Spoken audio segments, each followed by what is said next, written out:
Well, good evening, friends. Mark Holmes here, and as always, thank you guys for watching, commenting, subscribing, and being part of the Joe Boo Sports Report. Without you guys, without you guys, this literally does not work.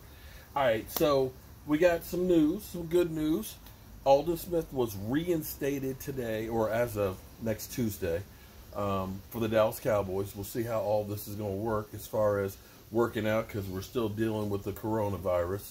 And it's going to be a challenge. It's going to be a challenge. But if the Dallas Cowboys get on the field for that kickoff against the Rams in Los Angeles, opening up that new stadium, we'll have Aldon Smith.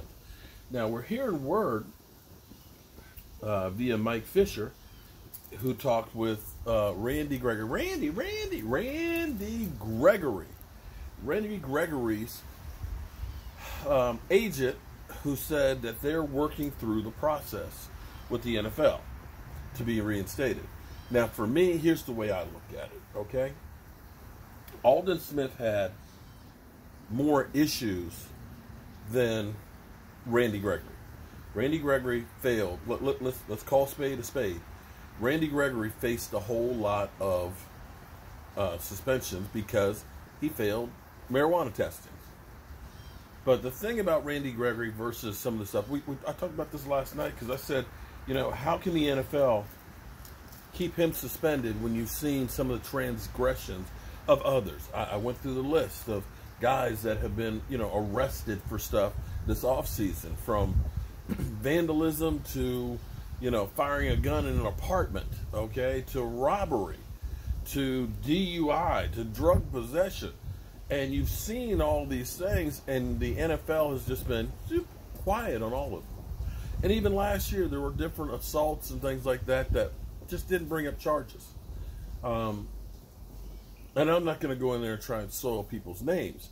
But when you're looking at somebody who may have broken a child's arm versus a guy who smokes weed, and the guy who broke a child's arm is playing, and the guy who smoked weed isn't, then you're kind of hypocritical. Kind of hypocritical.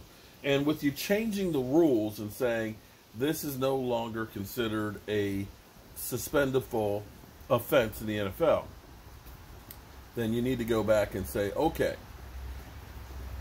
we got you. Okay, you need to put in frameworks to make sure you're not having abuse situations.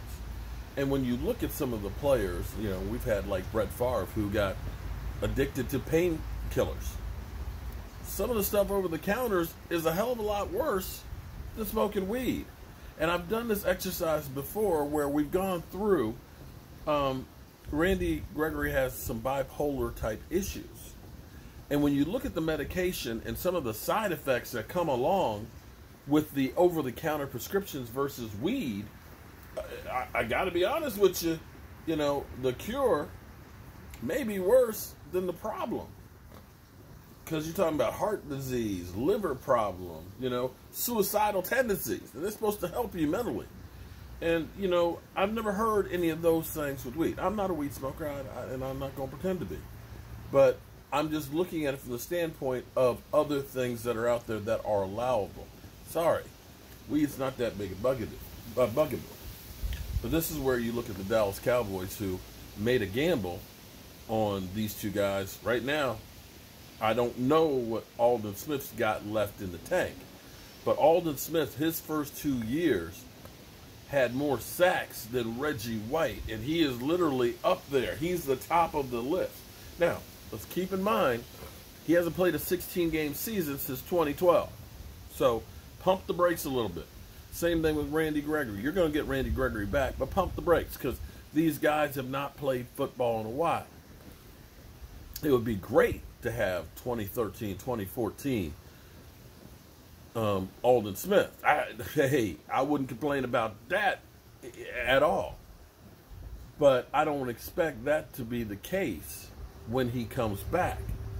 But when you look at this from the standpoint of, okay, you put together a Randy Gregory, you put together an Aldon Smith, you put together a Tyrone Crawford, and you make it so they don't have to play every single down. You get these guys in there fresh, get these guys in there hungry. In the case of an Aldon Smith, who his contract's only $3 million. The only way he gets that $3 million is basically to have 13 sacks and stay out of trouble.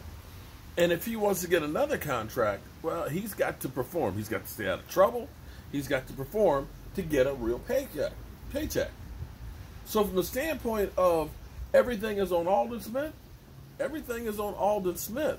And this is much like the situation we had last year, where you looked at the guys that performed the most. Randall Cobb turned his career around. Robert Quinn turned his career around. Both of these guys played lights out, got big fat paydays, went elsewhere, and they're going to end up being, for us, possibly, compensatory picks.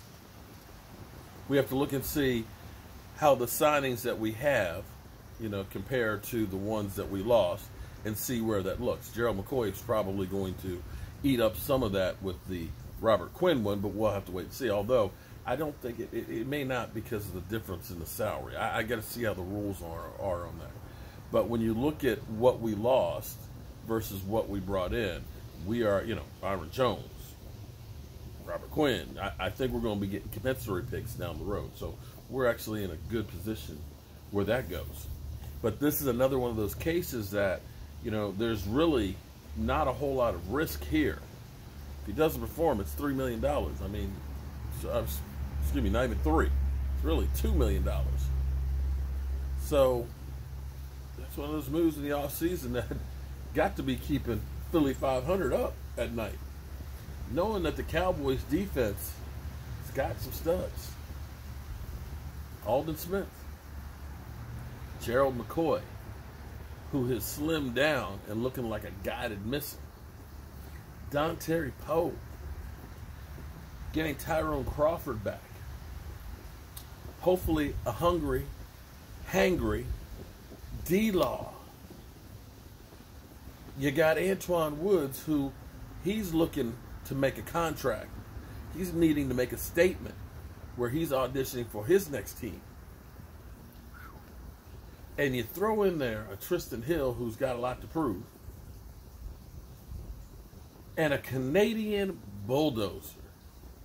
Man, yeah. So we get Randy Gregory in that mix too. All of a sudden, our defense has stepped up quite a few notches from where we were, and that will bode well for the 2020 season, if and when we have it. So,